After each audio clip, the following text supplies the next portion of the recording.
করছিল, শুনেছো তুমি? দেখো মা, he looks like a monkey. দেখো মা সব আবার সময় এসব? জ্বালাতন করে আমাকে। আরে প্লিজ তোমরা এই ঝগড়া করো না। মা, ও আমাকে বলতে থাকে সারাক্ষণ।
তো এইটা হলো হরর হাউস। Adventure again. আরে ভাই ভয় পাচ্ছিস নাকি? আরে ভয় পাস না, আমি আছি তো সাথে। যদি কিছু হয়ে যায় আমার। আরে কি আর হবে ভাই। আরে কিচ্ছু হবে না ভাই, স্যার এসে গেছেন। হরর হাউস চ্যালেঞ্জ তো নিচ্ছেন আপনারা।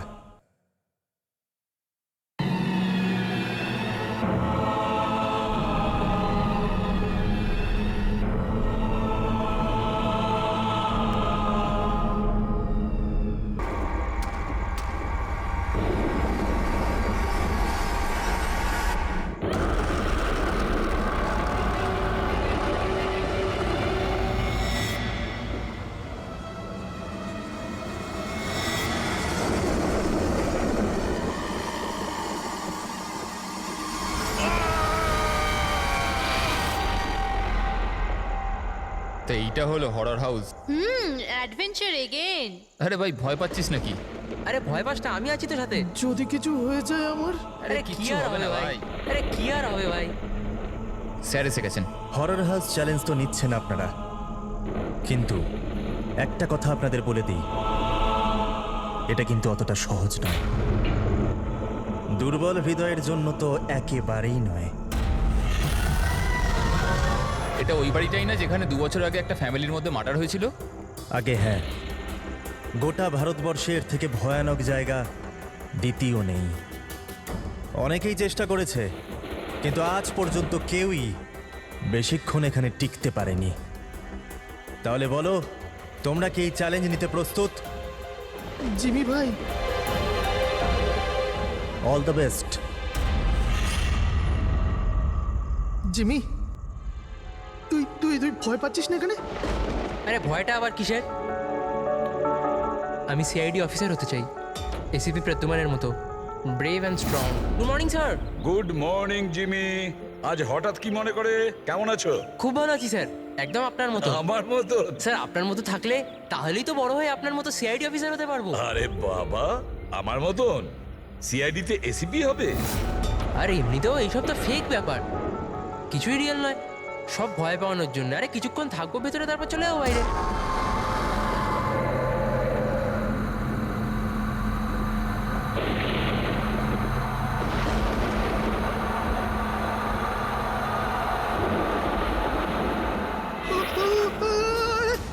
আরে আরে খোল রোহিত, রোহিত খোল না, আরে খোল। ঠিক আছে, আরে রোহিত তো খোল না। এখন এখান থেকে আমাদের আলাদা আলাদা যেতে হবে। Jimmy, see you later Sushant. আরে বাই। জিমি প্লিজ দরজাটা সুশান্ত খুলে কিচ্ছু দে হবে জিমি। না। আরে চল না ভাই। আরে please come back guys.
Sushant, এদিকে কোথায় যাচ্ছিস? ক্লাস করবি, চল। সুশান্ত, কি হয়েছে? কাল রাত্রিরে আন্টিও ফোন করেছিল। তোর কি হয়েছে আমাকে একটু বলবি? দেখে তো কিছুই বোঝা যাচ্ছে না, কিছু তো বল। তুই চল আমার সাথে ক্লাসে চল। এই, কিছু তো প্রবলেম আছে।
সুশান্ত, আমার সোনা ম্যাম, সুশান্ত, please, ma'am. কি হয়েছে প্লিজ বাবা? দাঁড়ান। ছাড়ো আমাকে, ছাড়ো প্লিজ। সুশান্ত, তো কি হয়ে গেল বাবা? সুশান্ত, কি Please, হয়েছে? please, সামলান নিজেকে। ও বাবা। জিমি, এবার আমায় ঠিক করে বলো, কি হয়েছিল, কি করে হলো? স্যার, ও কলেজে এলো, স্টেয়ারকেস ধরে ওপরে যাচ্ছিল। আমি ওকে আটকালাম, বললাম যে চল ক্লাসের সময় হয়ে গেছে, একসাথে ক্লাসে যাই। ও আমার কথা শুনলোই না স্যার। ও ছাদে গিয়ে, আমার ওকে আটকানো উচিত ছিল স্যার। যদি আমি ওকে আটকে নিতাম এরকম হতো না স্যার। জিমি, নিজেকে এরকম দোষী ভেবো না। আচ্ছা, তুমি কি জানতে যে ও ওপরে গিয়ে এরকম করবে? নিজেকে দোষ দিও না। না স্যার, কিছু তো প্রবলেম ছিল স্যার। শেষ 2 দিন ধরে সুশান্ত এরকম করছিল স্যার। না কারুর সাথে কথা বলছিল আর অদ্ভুত আচরণ করছিল স্যার। আমার ওর সাথে কথা বলা উচিত ছিল স্যার। যদি কথা বলতাম হয়তো তাহলে কিছু। আচ্ছা, এই গত 2 দিন ধরে কি হয়েছিল? মানে বলতে চাইছি প্রবলেমটা কি ছিল? হ্যাঁ, আমরা ওকে হরর হাউস নিয়ে গেছিলাম স্যার। ওর ইচ্ছে ছিল না যাওয়ার, তাও আমরা ওকে ফোর্স করে নিয়ে গেছিলাম স্যার। সুশান্ত ভাই, ভাই কি হলো? সুশান্ত! তার মানে তুমি বলতে চাইছো হরর হাউসে যাওয়ার পরেই সুশান্ত? হ্যাঁ স্যার, কিছু তো হরর হাউসেই হয়েছিল স্যার। আমরা সবাইও ভয় পেয়েছিলাম, কিন্তু সুশান্ত একটু বেশি ভয় পেয়েছিল স্যার। আমরা ভোরবেলা ওকে ওর বাড়িতে ছাড়তেও গেলাম। আমরা ভাবলাম যে শোয়ার পরে সব ঠিক হয়ে যাবে, কিন্তু না স্যার, রাত্রিবেলায় কিছু একটা হয়ে গেছিলো ওর সাথে। ভাই আমার কথাটা শোন, তুই শুয়ে পড়, ওটা একটা শুধু গেম ছিল। তুই ওখানে যা যা দেখেছিস একটাও কিছু রিয়েল ছিল না, সব ফেক ছিল। আমার কথাটা শোন। না জিমি ভাই, আমার কথাটা বিশ্বাস কর, কিচ্ছু ফেক ছিল না, সব সব আসল ছিল ভাই। কিছু তো ছিল ভাই। ও ও এখন আমার সাথেই আছে। ও আমাকে ছাড়বে না ভাই, আমাকে ছাড়বে না। ওর কথা বলার ধরন থেকে আমার মনে হলো যে ও এখনো ভয় পেয়ে আছে, কিন্তু না স্যার, সুশান্ত ঠিক ছিল স্যার। ওকে কেউ একটা মেরে দিল স্যার, আর আমরা বাঁচাতেও পারলাম না। মেরে দিল সুশান্তকে স্যার।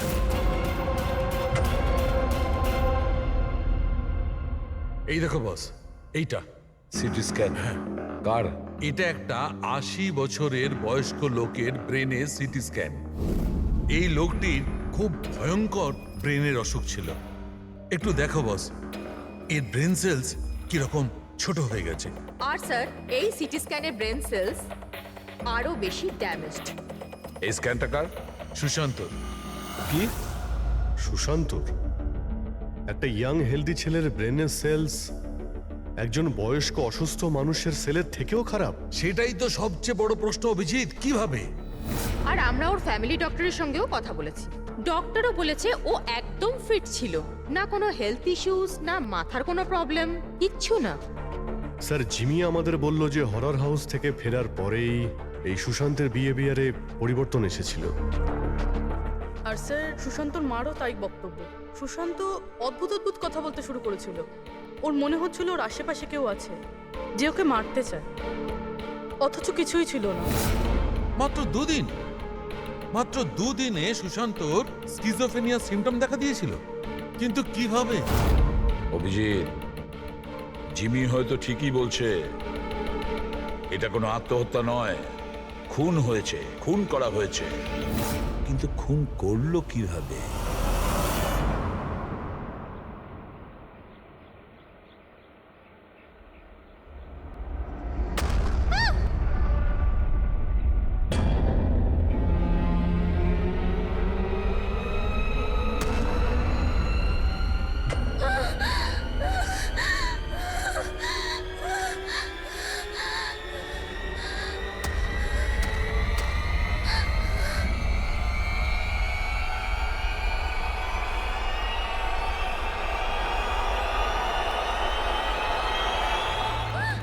আরে দাঁড়াও, শোনো, দাঁড়াও, শোনো, শোনো। আরে আরে দাঁড়াও, এ পাগল হয়ে গেছে নাকি?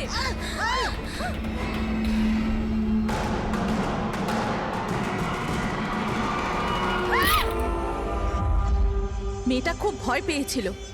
এমন মনে হচ্ছিল যেন কেউ ওর পিছু নিয়েছিল। অদ্ভুত রকমের সব কথা বলছিল। আমরা তোর সাহায্য করছিলাম, আমাদের দেখেই পালাতে গেল আর গাড়ির সামনে পড়ে গেল। তোমরা নিনার বন্ধু, তাই তো? তো তোমরা ওকে কখনো অদ্ভুত বিহেভ করতে দেখেছো? ছিল, কিন্তু আজ যখন কলেজ এলো একদম অন্যরকম বিহেভ করছিল। জিজ্ঞাসা করতে কিছু বললো না তো, তারপর হঠাৎ করে ক্লাস ছেড়ে চলে গেল। মানে কাল অবধি সব ঠিকঠাক ছিল, তো আজ আর কালের মধ্যে এমন কি হয়েছে যে ও এইভাবে বিহেভ করছিল? কাল রাতে আমরা হরর হাউসে গিয়েছিলাম, আর লিনা খুব বেশি ভয় পেয়ে গিয়েছিল। আমরা ভাবলাম যে সারা রাত ভালো করে ঘুমোলে সকালেও ঠিক হয়ে যাবে। এক্স্যাক্টলি কি হয়েছিল ওখানে? স্যার, লিনা ওখানে হঠাৎ করে অজ্ঞান হয়ে গিয়েছিল। Leena, Leena, Leena, Leena, are you okay? তারপর থেকেই তো ও অদ্ভুত বিহেভ করতে লাগে। ওকে দেখে মনে হচ্ছিল ওকে যেন কেউ মেরে দেবে। কি হলো? কেউ আছে ওখানে, দেখ কেউ আছে। না, কেউ ওইখানে নেই এসছে ওখানে। কেন? যাও গো। কেউ নেই ওখানে। আমি যেখানেই যাই সেখানেই চলে আসে। আমাকে ছাড়বে না, আমাকে মেরে ফেলবে। Horror house? এটা সেই হরর হাউস যেখানে সুশান্ত তার বন্ধুর সঙ্গে গিয়েছিল, আর যেখান থেকে আসার পরে ওর আর নিনার মাথার মধ্যে নানান রকমের চিন্তা ঘুরতে থাকে, ভুল ধারণা হতে থাকে। কিছু না কিছু গন্ডগোল আছে এই হরর হাউসে, কিছু না কিছু গোলমাল আছে। এরকম কিচ্ছু নেই স্যার, আমি সত্যিই জানি না ওদের দুজনের কি হয়েছে। তুমি জানবে না তো আর কে জানবে? হ্যাঁ, এই হরর হাউসের ব্যাপারে তোমার কোম্পানি সোশ্যাল মিডিয়াতে মেসেজ শেয়ার করেছিল, তাই না? আর এতে পরিষ্কার লেখা আছে যে এই হরর হাউসে মার্ডার হয়েছে, আর যে কেউ এই বাড়িতে এক রাত থাকলে তাকে 50,000 টাকা পুরস্কার দেওয়া হবে। হ্যাঁ, আর এতে এটাও লেখা আছে যে এই হরর হাউস তৈরি হওয়ার আগে 2-3 জন এখানে রাতে ছিল যারা এখনো নিখোঁজ। এদের এখনো পর্যন্ত খোঁজ পাওয়া যায়নি। স্যার, মার্কেটিংয়ের জন্য সব কিছু করতে হয়। হরর হাউসের প্রমোশনের জন্য কিছু অ্যাক্টরকে দিয়ে আমরা কাজ করিয়েছিলাম, যাতে লোকেরা এখানে আসে। আপনারা যদি চান তো না আমার ঠিকানা দিতে পারি, আপনারা জিজ্ঞাসা করতে পারেন ওদের। আচ্ছা, তুমি যদি এসব কিছু মার্কেটিং এর জন্য করে থাকো তাহলে এর পেছনের আসল গল্পটা কি? স্যার, এখানে একজন খুব ধনী মানুষ থাকতো তার নিজের পরিবারের সাথে, বিক্রম। আর একদিন সে নিজের গোটা পরিবারটাকে মেরে দিয়েছিল।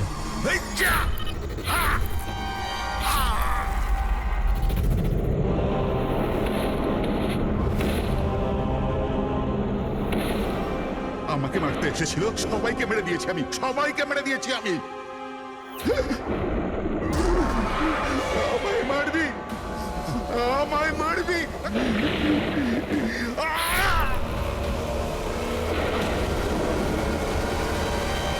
হ্যাঁ স্যার, বিক্রান্তের ব্যাপারে আমি নিউজে দেখেছিলাম। স্যার, এই জায়গাটা এমনিতেই ভূত বাংলোর নামে বদনাম ছিল, তো কেননা সেখান থেকে কিছু টাকা কামানো যাক। তাহলে স্কুল কলেজের বাচ্চাদের এরকম চ্যালেঞ্জ দিয়ে টাকা কামানোর নতুন উপায় বার করেছো, হ্যাঁ? কিন্তু তুমি কি ভেবেছো তোমার এই লোক দুটো বাচ্চার জীবন নিয়ে নিয়েছে? স্যার, আপনি জানেন তো যে হরর হাউসটা আসলে কি? এখানে সব কিছুই নকল স্যার। ভয় পাওয়ানোর জন্য ডেড বডির জায়গায় নকল অভিনেতারা থাকে, রক্তের জায়গায় লাল রং থাকে, লাউড নয়েজেস থাকে, দ্যাটস ইট। এখানে এমন কিচ্ছু নেই স্যার যাতে কারোর বিপদ ঘটতে পারে। স্যার, স্যার ডক্টর সালুঙ্কের মেসেজ করেছে। ওর সিটি স্ক্যান থেকে জানা যাচ্ছে যে ওর ব্রেন সেল সেইভাবেই ড্যামেজ হয়েছে, ঠিক যেমনভাবে সুশান্তেরটা হয়েছিল স্যার।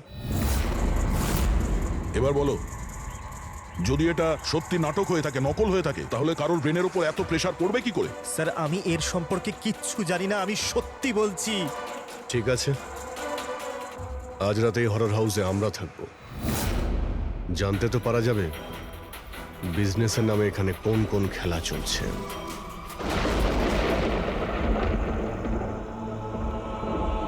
অভিজিৎ, এই বাড়ির মালিক মহেশ আর ওর স্টাফ গন্ডগোলের মনে হচ্ছে ওরাই সেই লোক যারা এসব করছে। আমরা আলাদা আলাদা রুমে যাব, একা। আমরা সবাই নিশ্চয়ই এটা জানি যে এরা এখানে এমন ব্যবস্থা করে রেখেছে যাতে আমরা সবাই ভয় পেয়ে যাই। হ্যাঁ,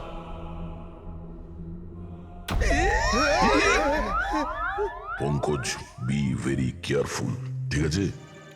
এই বাড়িতে দুজন মারা গেছে, অনেক কিছু হতে পারে যখন তখন, তাই সাবধানে থেকো, ঠিক আছে? হ্যাঁ স্যার। সবকিছু ভালো করে দেখবে, ঠিক আছে? Be alert.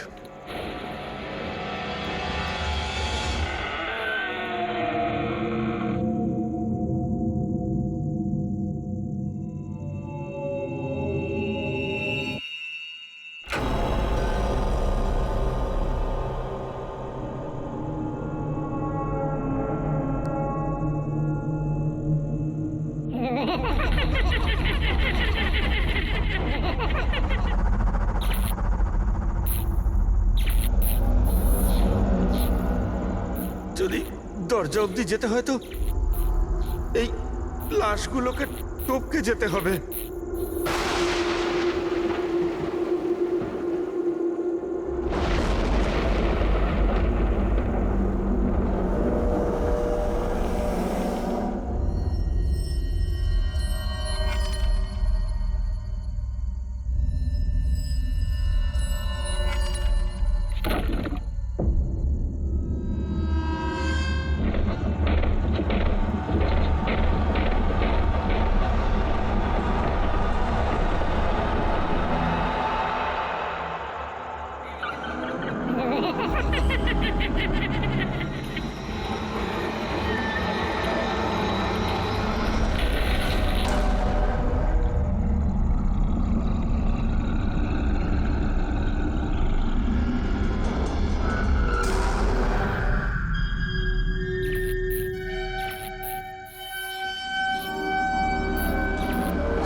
বিক্রান্ত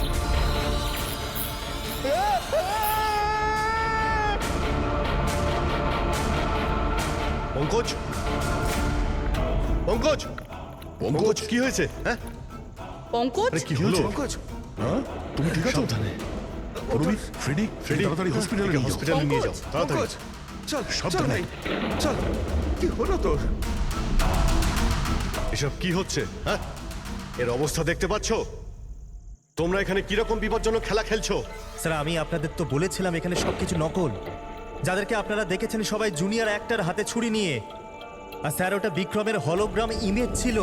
স্যার এখানে এমন কিচ্ছু নেই যাতে কারোর বিপদ ঘটতে পারে।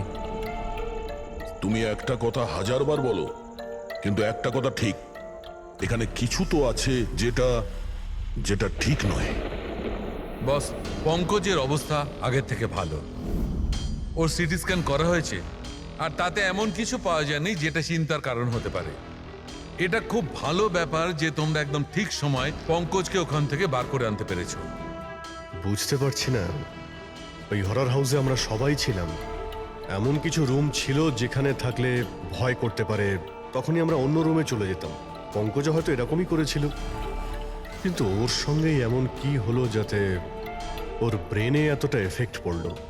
স্যার এই সুশান্ত আর নীনা তাদের বন্ধুদের সঙ্গেই হরর হাউসে গিয়েছিল, কিন্তু এর প্রভাব কিন্তু এদের দুজনের উপরেই হয়েছিল।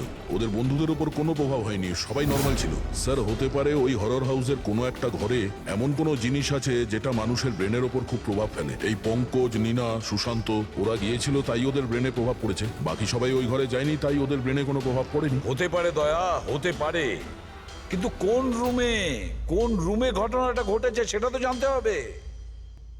স্যার আমি ওখানে বিক্রান্তের ডায়েরি পেয়েছি। যেদিন ওর ফ্যামিলিকে খুন করে ও আত্মহত্যা করেছিল তার কয়েকদিন আগেই ও লিখেছিল,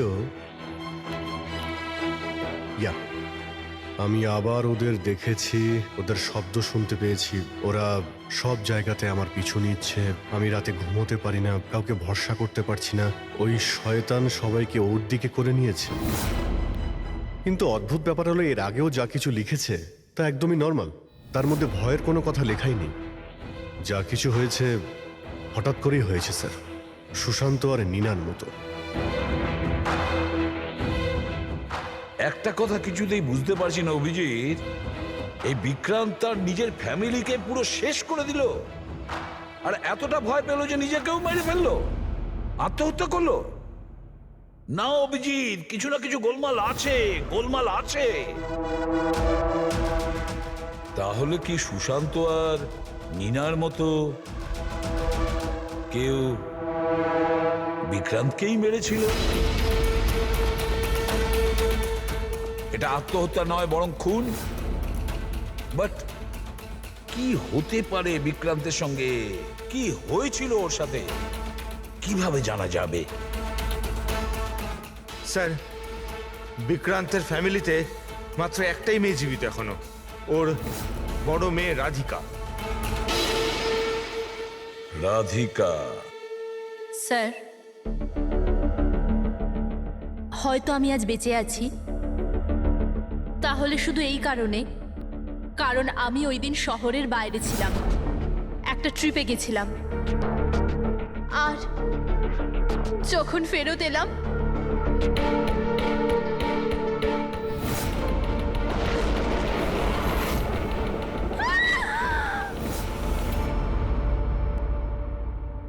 ওনার ডায়েরি আমি পড়েছি, তাতে এটা জানতে পেরেছি যে 10 সেপ্টেম্বরের আগে উনি একদমই নর্মাল ছিলেন।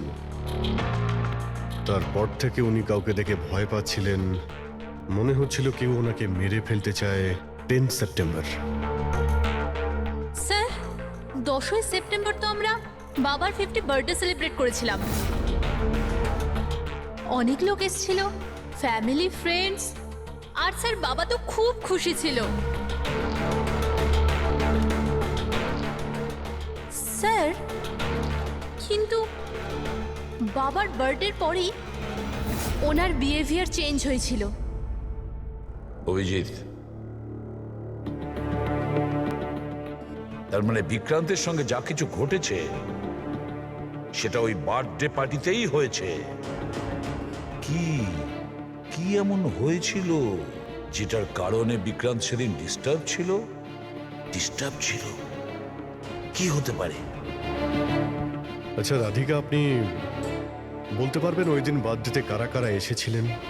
ওই দিনের ভিডিও আর ফটোগ্রাফসও চাই। সারা রাত বিক্রমকে পার্টিতে একদম নর্মাল লাগছিল, কিন্তু লেট নাইটে কারোর সাথে ওর ঝগড়া হয়েছিল।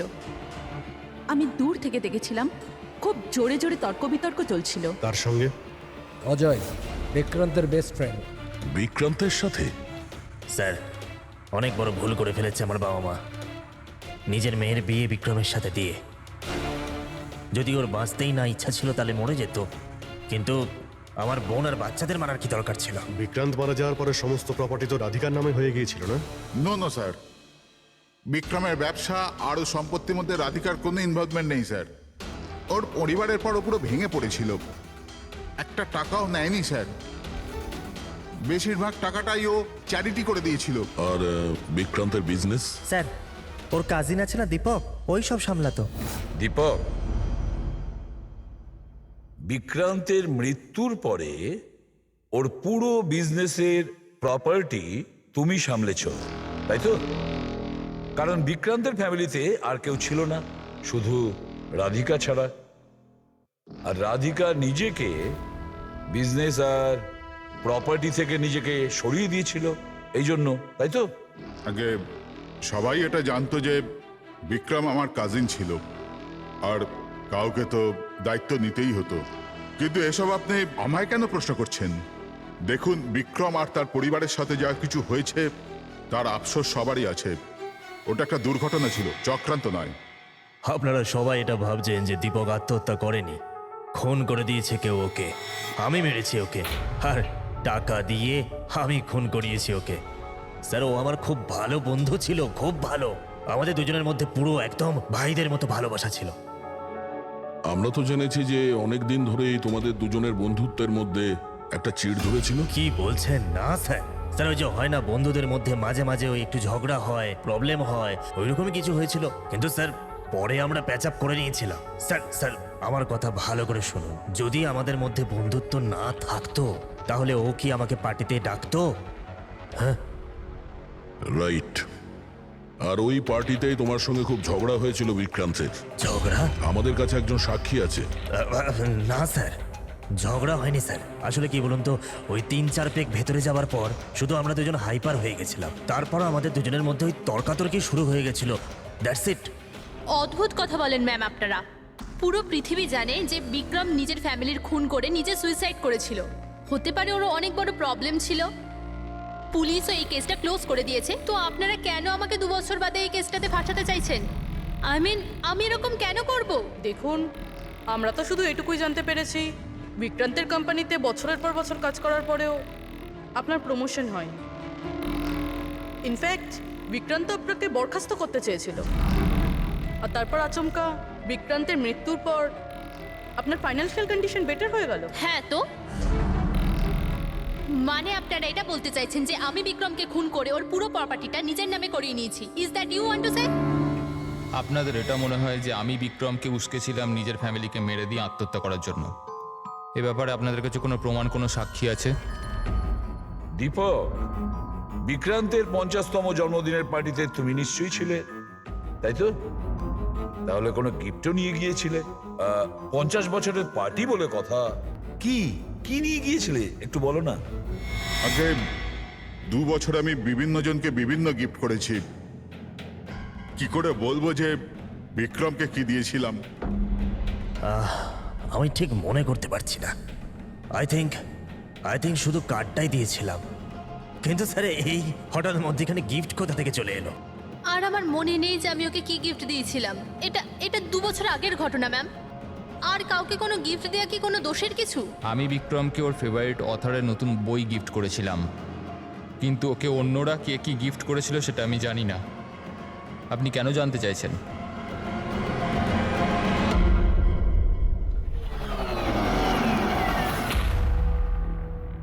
সবাইকে জিজ্ঞাসাবাদ করেছি স্যার, শুধুমাত্র 4 জন লোক, অজয়, দীপক, দিব্যা আর নন্দন গন্ডগোলের মনে হচ্ছে স্যার।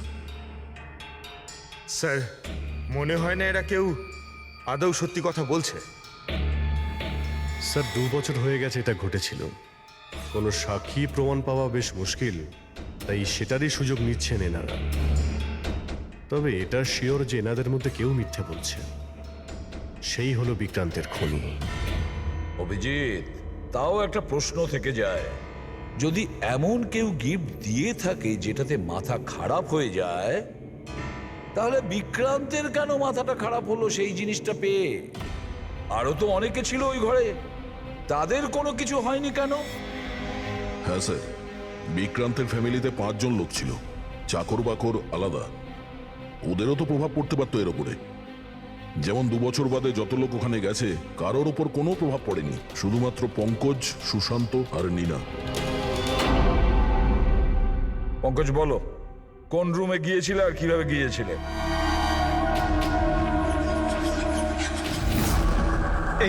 এটা করিডোর ছিল স্যার। আমি সিঁড়ি দিয়ে নিচে যাই স্যার, করিডোর ক্রস করে এখানে হলে যাই স্যার। আর তারপর স্যার ওখানে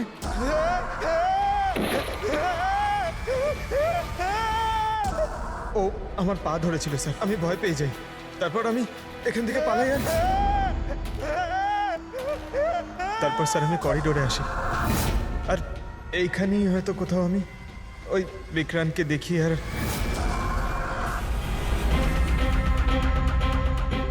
হ্যাঁ স্যার, পঙ্কজকে আমরা এখানেই পেয়েছি, এই করিডোরেই। আর নীনাকে ওর বন্ধুরা এই জায়গাতেই দেখেছিল। আর সুশান্ত এখানেই, সুশান্ত এই জায়গাতেই পেয়েছিল। আর সেটা যাই হোক, যেটা আমরা খুঁজছি হতে পারে এর আশেপাশেই কোথাও আছে। স্যার ওখানে কি থাকতে পারে? ওখানে তো অ্যান্টিক্স, পেন্টিং, না জানি কি কি ছিল। ওখানে এমন কি থাকতে পারে যার জন্য ওরা মারা গেল? স্যার, বিক্রান্তের মৃত্যু 2 বছর আগে হয়েছিল, আর এই দুজনের মৃত্যু সবে মাত্র হয়েছে 2 বছর পরে। এমন কি জিনিস থাকতে পারে ওখানে যার ফলস্বরূপ এতগুলো মৃত্যু হলো? কি আছে সেটা খুনি বলতে পারবে। সিআইডির লোক এটা বলল যে ওই রাতে যা যা হয়েছে সেসব আমাদের থেকে আরেকবার জানতে চায়। এই জায়গাতেই যেখানে পার্টি হয়েছিল সেখানে এক্স্যাক্টলি কি হয়েছিল, ওই রাতে কে কি করছিল এবং কোথায় ছিল। আরে এসিপি স্যার এখন অব্দি এলেন না কেন? আমি এর থেকে বেশি অপেক্ষা করতে পারবো না। এনাফ। একটা কাজ করি, এসপি স্যারকে একবার ফোন করে নিই। ওকে। আরে তোমরা যা করবে করো, আমি তো চললাম। আমি এখানে এক মুহূর্ত থাকবো না, আরে এক দাঁড়া। মুহূর্ত থাকবো না। আরে দাঁড়া না একবার।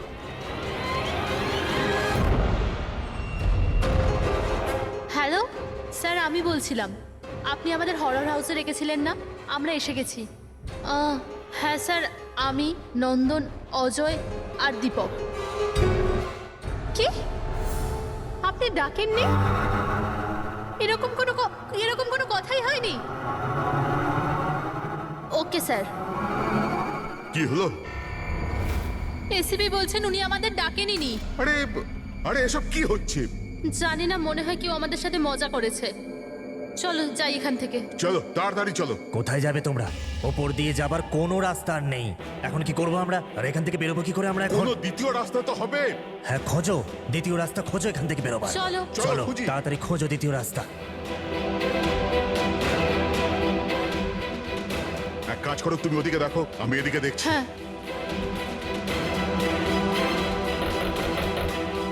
আরে কেউ আছেন? প্লিজ দরজা খোলো।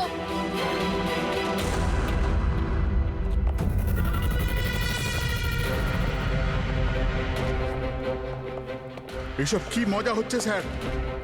আপনারা কেন বিরক্ত করছেন আমাদের?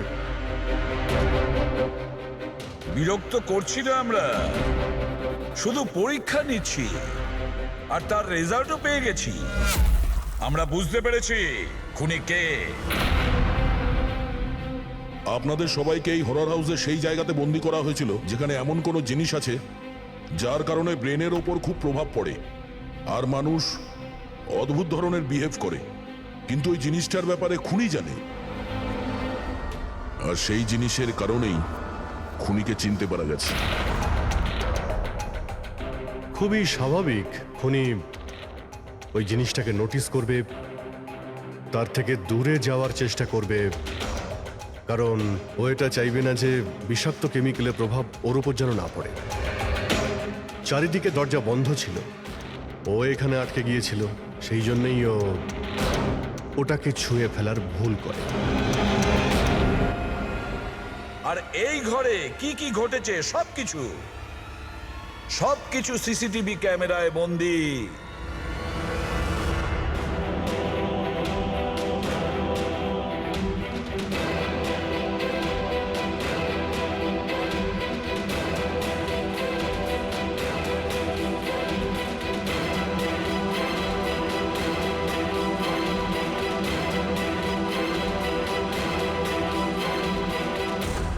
সবাই ভাবতো যে বিক্রম খুব ভালো একজন মানুষ, কিন্তু এটা সত্যি ছিল না। বিক্রম খুবই বাজে লোক ছিল। ওর আমার বউয়ের সাথে অ্যাফেয়ার চলছিল। আমার বউ তার ভুল বুঝতে পেরেছিল। ও বিক্রমের থেকে দূরে যেতে চাইলেই বিক্রম ওকে হুমকি দিতে শুরু করলো।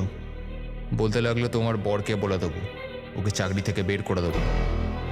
লজ্জায় আমার বউ আত্মহত্যা করেছিল। আর তাই তুমি ওর ওপর প্রতিশোধ নিতে চেয়েছিলে? আমার একটা বন্ধু কেমিস্ট ছিল, আমি ওর থেকেই টক্সিক বিষটার সম্বন্ধে জানতে পারি। আমি জানতে পেরেছিলাম যেটা এমন একটা কেমিক্যাল যাতে মানুষ মানসিকভাবে অসুস্থ হয়ে পড়ে। আমি বিক্রমকে গিফট দেওয়ার জন্য একটা অ্যান্টিক লণ্ঠন কিনলাম, আর ওর সলতেটাকে ওই কেমিক্যালটার মধ্যে চুবিয়ে ওকে গিফট করে দিলাম। যখন যখন বিক্রম ওই লণ্ঠনটাকে জ্বালাতো, ওর বিষাক্ত ধোঁয়া সারা ঘরে ছড়িয়ে পড়তো। বিক্রমের ওপর ওই ধোঁয়ার প্রভাব সেইভাবেই পড়লো যেভাবে আমি চেয়েছিলাম। ফলে ও আস্তে আস্তে পাগল হতে থাকে, আর একদিন হঠাৎ পরিবারের সকলকে মেরে দিয়ে নিজেও মরে যায়। কেউ কোনোদিন এটা জানতেও পারেনি যে ওই কেমিক্যালটার জন্যই ও এত বড় একটা কাণ্ড ঘটিয়ে ফেলল। আর একদিন কেসটা বন্ধ হয়ে গেল। তারপরে বিক্রান্তের এই বাড়িটাকে মহেশের বাবা কিনে নেন। মহেশ এটাকে হরর হাউস বানায় আর বিজনেস স্টার্ট করে দেয়, কিন্তু ওই জিনিসটা এখানেই রয়ে যায়, স্টাডি রুমে না, করিডোরে, যার জন্যই এই সব হচ্ছিল। সত্যি বলছি, আমি যখন জানতে পারলাম যে ওই বিষাক্ত লণ্ঠনটার জন্য 2 বছর বাদেও লোকজন মারা যাচ্ছে, তো আমি ঘাবড়ে গেলাম। আমি লণ্ঠনটা এখান থেকে বের করবার রিস্কটা নিতে চাইনি। সব অপরাধী একই কথা ভাবে। সে খুব চালাকি করে নিজের কাজটা করেছে, আর তাকে কেউ কোনোদিন ধরতে পারবে না। কিন্তু সব অপরাধী ওই একই কথা ভুলে যায়। আইনকে কেউ বেশি দিন ধরে বোকা বানিয়ে রাখতে পারে না। একদিন না একদিন সে ধরা পড়বেই। দেখো, তোমার সেই প্রতিশোধের আগুনে কতগুলো নিরীহ লোকের প্রাণ গেল। আইন তোমাকে কোনোদিন ক্ষমা করবে না। কঠোরতম শাস্তি হবে তোমার, ফাঁসি হবে তোমার, ফাঁসি।